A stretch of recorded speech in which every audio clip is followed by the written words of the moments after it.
Yo, welcome to Spectator Sporting. I'm Zach Roach along with my partner, Mr. Ali Wally. We got a big show for y'all today. We're going back in time. The Bears have not won a playoff game since when? 2010? 2010. Wow, so it's been such a long time, and we're going to break that season down and also go through why the hell haven't they won a playoff game since? And we got help with that. We got my man Boone in the building to help us out there. We got Coach Floyd with us. Man, ready to get into this. Make sure you go on YouTube, subscribe to that Spectator Sporting page. Also, you can listen on Spotify.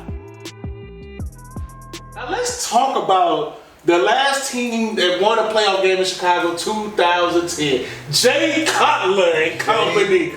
You know, the Devin Hester days. Is he in the Hall of Fame? Yeah, he should be in the Hall of Fame with returning kicks. Yeah. But Brian Urlacher and company, that was their last hurrah. Lovie Smith was still the coach. So, boom, talk to me about the Chicago Bears of 2010. You know what? It's very ironic. That was Jay Cutler's second year with the Chicago Bears. We got Justin Fields' second year with Chicago Bears. We had Johnny Knox was our really best receiver. You had Devin Hester out there. We had We had Earl Bennett from Vanderbilt. All right. We had Greg Olsen playing before Mark Trestman. Not Mark Trestman. Mike Marks ran him off. Yep. That was his year with the Bears.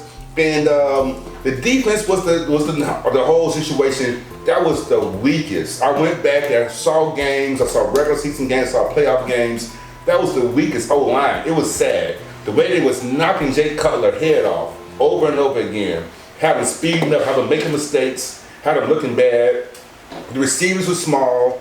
They was, Johnny Knox was our best receiver. Earl Bennett was, Devin Hester, come on now. You can't say nothing good about those receivers that we talking about. It was mediocre. Mediocre at best. At best, mediocre. The O-line was way below mediocre, all right? Matt Forte was a horseman. God bless Matt Forte for the rest forever. God bless that guy. And the defense was solid. I mean, that was Julius Peppers' first year. All right, we had Urlacher, we had Harris, we had Tommy Harris, Tommy Harris, but we also had Lance Briggs. Yep. We had my boy, shout out to my boy Instagram, Anthony Adams, Spice Adams. Spice Adams. Starting. We had Israel Dollinger, we had Peanut Tillman, Mark Anderson at the end. That was his rookie year. So we had a pretty good team. Mark Anderson, no Mark Anderson. That was his rookie year? No, that's 06 you thinking of. Super Bowl year. I remember Israel Dollinger in the year 2010 beat Mark Anderson out as a starter. Okay. Israel Dollinger started. Yeah. Now, a very hidden gem in that year was Chris Harris as safety. He was making plays. Every game I went back and reviewed, he was around the ball. If he wasn't getting the tackle, he was getting the assist. Danny Manning was the other safety. We had Peanut Tillman, we had Jenkins, the other corner. Yeah. And I feel like that team was really an overachieving team. Okay, their offense was horrible. Couldn't convert on third downs, couldn't run the ball because the O-line was weak for most of the season. Couldn't throw the ball to those weak receivers. I'm sorry, I'm going to call them weak. Johnny Knox was decent, though. Johnny Knox, he had the injury, he had the serious back injury later on in his career. Johnny Knox, but he was pretty decent. I like Johnny Knox. He was decent. He was 180 pounds, okay? He was a little guy. He has some speed, though. He'd get down that field. No, I saw him making 40-yard catch. He'll burn you. You know what I'm saying? He'll burn you, but that wasn't, come on, that's not a receiving core you can write home about. But that defense was pretty good. They gave up yards, but they didn't give up touchdowns. Bend but don't break. Bend but don't break. So it was an ugly season. Going back looking at it, you can tell they're not Super Bowl contenders. Like, you know what I'm saying? Like, they won a lot of ugly games. So, all right, I'm going to stop talking, but I'm going to tell you one thing. Week 1 versus the Lions, when Megatron had the touchdown, and he went down and they canceled that touchdown because they said he didn't get back up with the ball. That was like that lucky little breaks that the defense was getting. So it really wasn't that great of a team. It just got a lot of lucky little breaks. I remember in the Washington Redskins game when Jay Cutler threw 4 interceptions of D'Angelo Hall. D'Angelo Hall. He owns Jay Cutler. He owned him. Every time he plays Jay Cutler, it was a lot of ugly football, but we wound up winning a lot of games. Then we beat the Seahawks in the playoffs, second round of the playoffs. Then we got killed. The first half, we got killed by Green Bay in the NFC Championship. Then we made it look like a game. Cutler got hurt in the second quarter. So it was a really ugly team, but we won games, but it was ugly. Every game was so ugly. I don't know, I hear what you're saying, ugly. I think it started off ugly.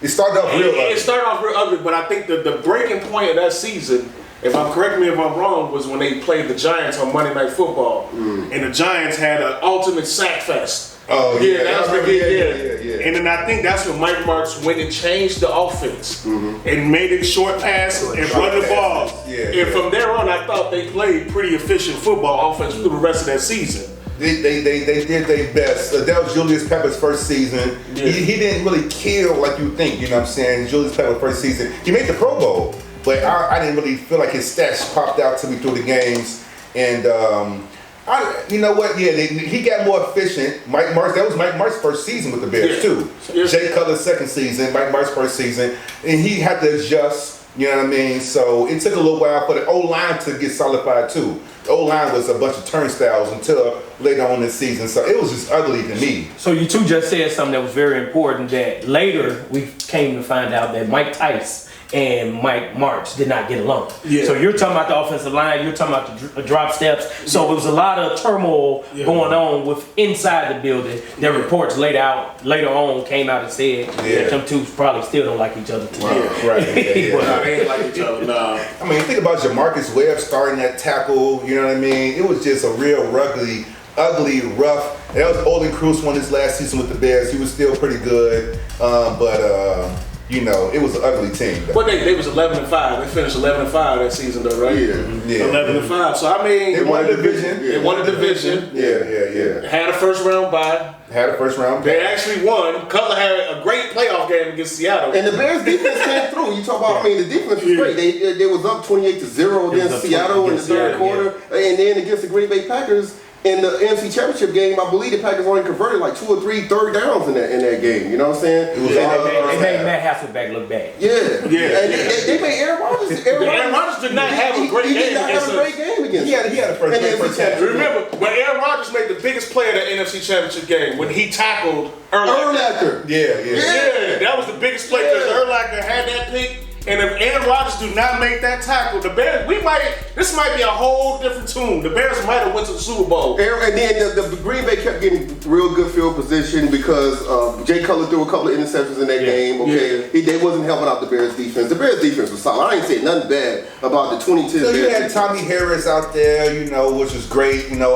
one of our best defensive tackles in recent history until King Hicks came in. The Bears defense was really strong and solid. Like I said. If you watch, Chris Harris was a strong safety. Our boy Brisker, right? The rookie named Brisker. Yeah. You can he should be better than Chris Harris. You know, think about it. But if he can make plays like Chris Harris, like Amos coming down making tackles, this dude has so many tackles throughout the season. Yeah. I mean, if Brisker can be out here hitting and letting my boy, this free safety, Eddie Jackson go out there and roam and be deep.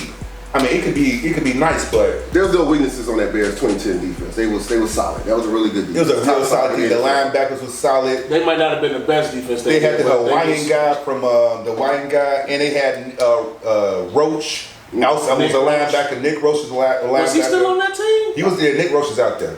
He naming everybody on the roster right now. I really like that team.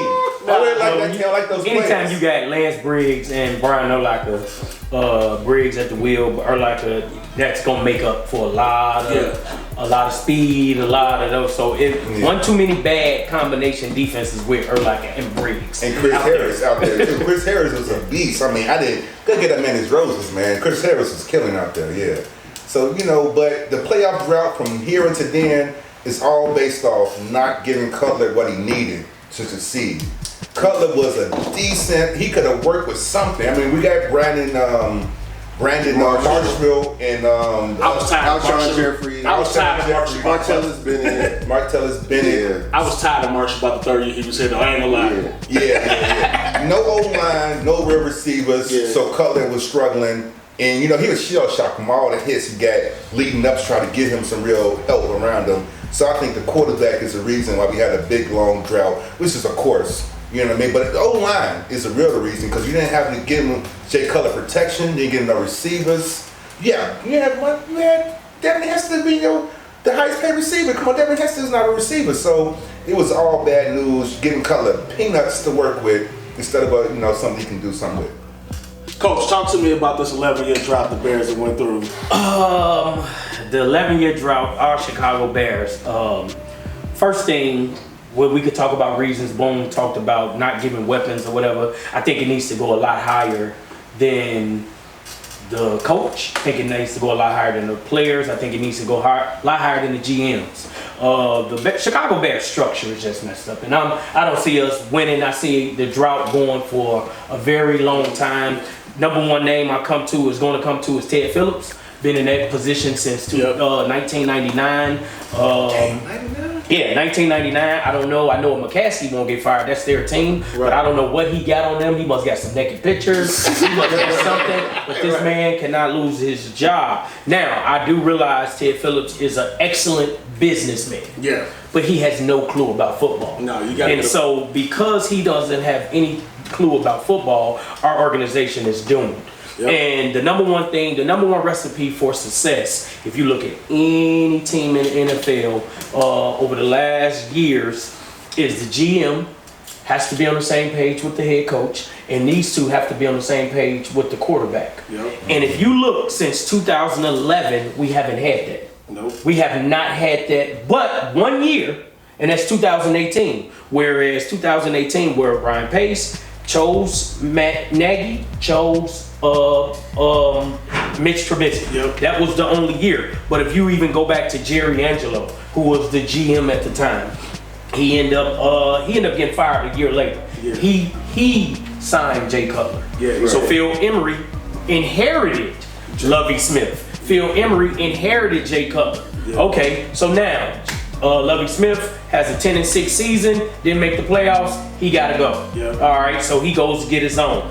Everybody know you can't talk bad about Lovie Smith in Chicago. Should he have got fired or whatever. But this consistently happens where the GM, the head coach, and the quarterback is not on the same page. Yep. We got Phil Emery. For whatever reason, Jay Cutler had a great year. 224 for 355, 2,600 yards. 19 touchdowns, 12 interceptions. What year was it? This is 2013. Okay. Mediocre year.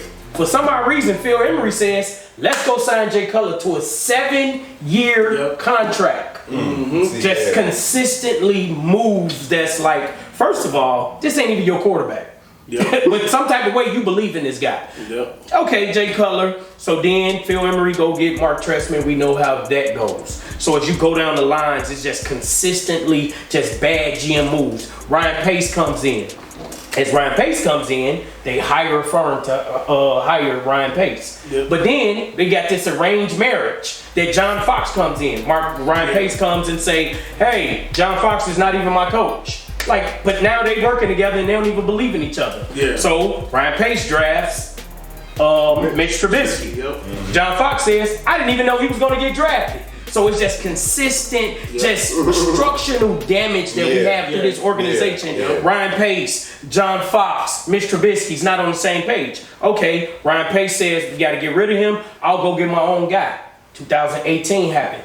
Everybody in this room thinks that the Bears should have won a Super Bowl. We think we had enough talent. Mitch might not have been good enough. Nagy might not know what he's doing, but that was the closest we thought we was going to do. Yeah. So that was the 1 year where all three people was on the same page. Then we go to 2019. I think the most important year, and this is what the demise of Ryan Pace was. This 2018 was great. We were headed for great things. We had high expectations.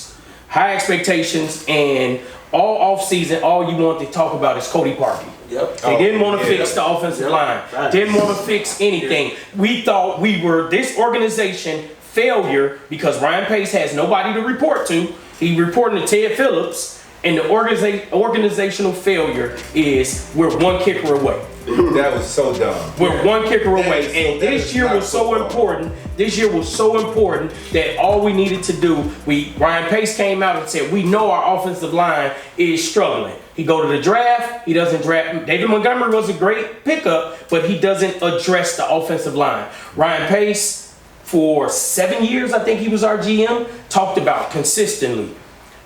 offensive line is our struggle. Offensive line is our struggle, but never put any resources or dollars towards it. Couple draft picks, but no free agents at all towards your offensive line. Yeah. So this has consistently been an organization that just had not just players, not just coaches, GMs, just no accountability for You know football. what? I agree with you because in the black and blue division, our offensive line has been mediocre at best for years. Never had a really great O-line. Well, I would say 06 they was pretty good. Oh, yeah, right. They was pretty good. Yeah, that O-line with Thomas. They was pretty good. And so even when we continue, we got the whole Mitch, Foles, Nagy thing, and guess what? We're right back in the same position. Yep. Whereas we got Ryan Poles, we got Matt Eberflus, but that's not their quarterback. That's not their quarterback. This organization cannot get on the timeline like the Kansas City Chiefs, like the New England Patriots, like these organizations, like the San Francisco 49ers or whatever. Look at Philly. They quarterback. They cannot get on the timeline where the GM and the head coach is on the same page. They're both sold in on the quarterback. This organization keeps making this misstep year after year after year. Whereas Ryan Pace was out the door, they should have never let him get a quarterback. I'm happy to have Justin Fields, but if that man made that swing for Justin Fields, but I think personally, it's threw off our timeline again. So now Matt Eberflus and Ryan Poles is now not sold on a quarterback, as you just seen in the draft, that I'm not going to get it. So I expect some more years, this 11-year drought to turn in maybe 13, 15, maybe 15, 20, and hopefully. Well, okay, I'm glad you just said that, Marcus. So if the Bears don't win a playoff game within the next 2 years, that'd be a 13th straight year of a playoff win drought. That would tie a franchise record. So if the Bears don't win a playoff game within the next 2 years, they're going to tie a franchise record, which from 1964 to 1976, the Bears did not win a playoff game. 64 to Hey, that's Marcus laid out some great points. So before we go, Adi, give me your thoughts on the 2010 Bears. Yeah, you know what? Boone mentioned Matt Forte. He had a very underrated career. Very underrated career. In the Bears' last playoff game that they won against the Seattle Seahawks, he had 134 total yards in that game. Yeah. He's number 2 all-time in Bears history in rushing yards, number 2 in receptions behind Sweetness. Okay, Matt Forte. So Matt Forte. Yeah, he was good. Yeah, he was underrated. But he averaged less than 4 yards to carry in that 2010 season. But he was still. But he was one of the players that started off slow during that season. Right. Yeah. And as the season got on, as it solidified the O-line towards the end, he picked it up. Oh man, what a beast! So he was a very underrated guy. And then Greg Olsen, he had a 58-yard touchdown in that same game. Yep. He first play of the game. Yeah. First play of the game. Oh yeah, that beat. He had a monster game that game. And that was Jay Cutler's first game he ever played in the playoffs. Yeah. And he had 113. Greg Olsen had 3 games in a row without a catch though. Greg Olsen, that's why Mike Marks, what's his name again? Mike Marks. Yeah. Mike Marks was able to trade him away to the Rams Carolina Panthers because he really didn't have a great season that year though. He had a good couple of games, but he didn't have a great season. He came through. I mean, they traded for a 3rd round pick, which is a horrible trade, goofball trade. It's a horrible trade. Okay, and Jay Cutler, like we said, the man, he had an excellent game. He actually ran through all-pro safety Earl Thomas for a rushing touchdown to put the Bears up 21-0. He ran for another touchdown to put the Bears up 28-0. But in the very next game, Jay Cutler took all the smoke for being injured in the second half of the game, NFC Championship game against the Green Bay Packers with an MCL strain. He was legit injured. He was hurt. He just didn't look right because he was limping off the wheel. And nobody said anything. Yeah. The next thing you know... Yeah, he was on the bike and he didn't go back in the game. Yeah, Caleb Haney's out there playing. It just caught everybody off guard. I think it was just like nobody knew he got hurt when they said he got hurt. Right, it wasn't one of those deals where he's getting helped off the field and all that stuff. But then they broke it down. It was like a play where he tried to throw on it and he short-armed it like crazy. Yeah. And people don't talk about that, but he actually tried to play on the MCL. Yeah. And he short-armed. He couldn't play. Yeah, he couldn't play. Yeah, he couldn't play. Greg Cutler was a great back shoulder thrower. He threw the ball deep, hit you with the back shoulder. He was pretty good. Jay Cutler was a good quarterback for the Bears. I feel like they could have put someone around him. We could have won with Jay Cutler. He get a really bad rap in Chicago. He was tough. I mean, he was a tough guy. He tried to tough it out, but you know what get lost also is that Caleb Haney, the third string quarterback, came in the game in the fourth quarter. The Bears was down 14-0, and the man, he threw a 31-yard pass to Johnny Knox that led to an easy touchdown for the Bears. Yep. And you would think that Caleb Haney played like boo-boo, like trash, because the play you see all the time in this game is B.J. Raji with the pick six. Okay, you see that was a great play call by the defensive coordinator to have him go drop back in the zone. Really tricked Caleb Haney. But he bounced back from that, drove the Bears down the field, threw a 35-yard touchdown pass to Earl Bennett to put the Bears only down one touchdown with 4.5 minutes to go in the game. And that defense led by Spice Adams, yes. Spice Adams was on that team, you know, but you know, like we said, all these guys, Julius Peppers, all them guys shut down Aaron Rodgers, and the Bears got the ball back to Caleb Haney so he can try to be a hero forever in Chicago. Drove the Bears all the way down the field to the Green Bay 29-yard line, 4 from 4, 48 seconds ago. He tried to force a pass to Johnny Knox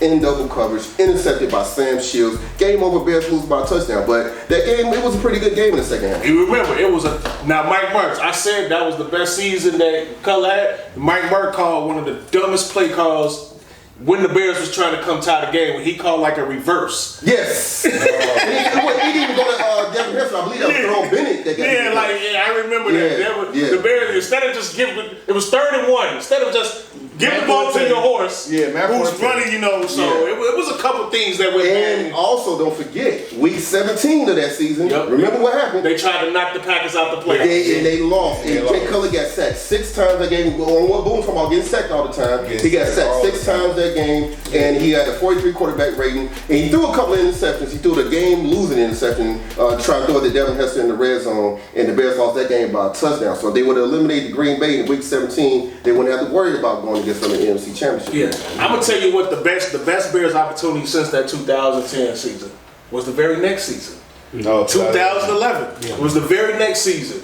The Bears were 7-3, and then against the Chargers, Cutler threw the interception and tried to make the tackle. The The Bears was on they were actually playing better. They was playing better than 2010. Their defense was good, and Cutler and them, they were driving the ball down. They were scoring points. I thought that was their best chance because it looked like that team right there might have had a shot to get to win it. This one Lovey last year, right? No, it was next year. Okay. Lovey was still on that team. Yeah, because Lovey last year he started off 7-1. Yeah, and then he lost. He had that. But the Bears would have made the playoffs in 2012 if Blair Walsh. It was the Green Bay versus the Vikings. Yeah. The last game of the season, and the Vikings beat Green Bay by 3 points by Blair Walsh last second field goal. If Green Bay beats them, then the Vikings don't make it, and the Bears make the playoffs in 2020. 2020. My conclusion, I think the Bears drought from 2010 to now by winning the playoff game is really letting go on Lovie Smith. If Lovie Smith would have got that offense straight, he was trying, he had Mike Marks, he did a lot of stuff, but he had the team winning ugly. That's the only way the Bears can win in 2022, win ugly. He was able to win ugly with defense, and he had to work on the offense, I granted, but the man was a winner. So let go of him. And the thing about it, though, I disagree. Is now what I'm about to say is the 2011 season does not work out. But what happened is we have been in that the Chicago Bears have been in that spot, that middle spot, whereas you have a good record one year, but then you come back and you play a first place record, right? Yeah, and then they get killed, and then you compete with the 3rd and 4th place record, but you can't compete after the first. You know what I mean? Yeah. So that's why I mean by the structural. Organizational is you cannot compete. You have to be able to compete from year to year to year. Whereas the Bears is we hot one year, okay, because we played the fourth place record. But then the next year we 500 because we got the talent, but we can't play with the big boys. I mean, when the last time Adi have the Bears made the playoffs? 2 years in a row. 2005 and 2006. And that's why I bring up 2011 because I feel like that team was on their way. A first place schedule with and and they was on their way. That's why I bring that year. That's why I bring that. That was a pretty good 3-year span. 2010, 2011. Jay Cutler got hurt 2011, then 2012. Okay. Went 10 and 10-6. 10-6. But I'll say the main reason why I feel like the Bears are in this drought is because the double doink. He makes that field goal, the drought is over. Yeah, the drought okay? is over. And so I look at it in the very, now when Mark's talking about 2019, the very next season, the Bears got off to a great start. Yes. 3-1. Yes. Then they took that London trip. Okay. The Raiders. They played John Gruden and the Raiders, right? Man. And the Bears looked lethargic and with no intensity and I blame Matt Nagy for that. I blame Josh Jacobs. That was Josh Jacobs' breakout game. I blame Mack for getting blocked by tight ends. I saw that game 3 times. Tight ends was blocking Khalil Mack 1-on-1. Yeah, that was supposed to be his revenge game. Yeah, supposed to be his revenge game. He was getting blocked by tight ends 1-on-1. Hey, but I know that the 3rd and 1, they just ran over the Bears. Yeah, they remember it was a bad punt in that game too. It was Pierre Lewis tried to block the punt of the Raiders. The Bears were getting the momentum back. They had only down 4. The Bears were only down 4. They forced the punt, and then Pierre Lewis tried to block run into the kicker. And then the Raiders faked the punt and got the 1-yard gain for the first down, and that was it. Then they got a touchdown on that drive. But Akeem Hicks got hurt in that game. And he missed the next 8 games. And he was never the same after that. And the entire Bears team could never get back that 2018 form after that Raiders game. And Adrian Amos left the Bears after the 2018 season to go join the Green Bay Packers, which is why Eddie Jackson fell off. Brits might be the best. I mean, he's a rookie. Brisker, strong safety. We're going from Chris Harris to Amos. Now, hopefully, Brisker. Strong safety is a huge part of the defense because you got to bring that guy up, to stop the run. Strong safety is, and another thing is, Vic Fangio left the Bears after 2018. And we replaced him with Chuck Pagano, who only lasted 2 years in Chicago. His games was whack. It's like he was just, I don't know what he was all nonchalant. I don't know what he was on. He was a player's coach. Like, he let them do what they want to do. So bottom line, Marcus laid it out. Coach Floyd laid it out perfectly. It's the structure of the organization and how they handle things. Overlapping coaches with players that are overlapping with players that don't want to be involved, don't want to be with each other, but you forcing them to make it. So it's just all that going ahead is just we haven't made smart decisions, and we held on to people too long. Like for me personally, I know I'm probably the king on this train. We held on for Matt Nagy a year too long. We held him on. I felt like after the 20 season, even though they made the playoffs, I felt like they should have let him go. Yeah. They should have let him go in. You know what I'm saying? Because I didn't feel like I feel like his ego and him just banging down on them like we're gonna run it my way and that's it. Really hurt Mitch Trubisky. Really hurt Justin Fields and whoever played quarterback. Whoever played quarterback in that time, and also remember the Mark Trestman year. The Bears. Oh man, don't forget the blitz that Julius Peppers missed when he missed Aaron Rodgers. That was another year the Bears could have had. 2014 Bears. Yeah, they had a hellified offense that year. That was 13. Yeah, 2013. Yeah, they had a hellified offense that year. They were scoring a lot of points, but they couldn't stop nobody. That was I've never seen a defense that bad in Chicago Bears. Oh my God, that was horrible defense. When they played the Patriots and they played Green Bay back to back. And we cannot, leave the show without mentioning that we picked Mitch Trubisky over Patrick Mahomes and Deshaun Watson. I believe we win a game. I'm a firm believer though. I think Mitch is better quarterback than people. He is. I think put Mitch over there with Andy Reid now. Now I'm not saying he'd be better than Patrick Mahomes, but I guarantee he'd be a lot better. I don't think they win. I don't think Kansas City wins the Super Bowl. No, they might not win the Super Bowl, but I think they're a playoff team. Mitch gonna be good with Mitch made the playoff team. Mitch made the playoff team. He is with the Bears. Yeah.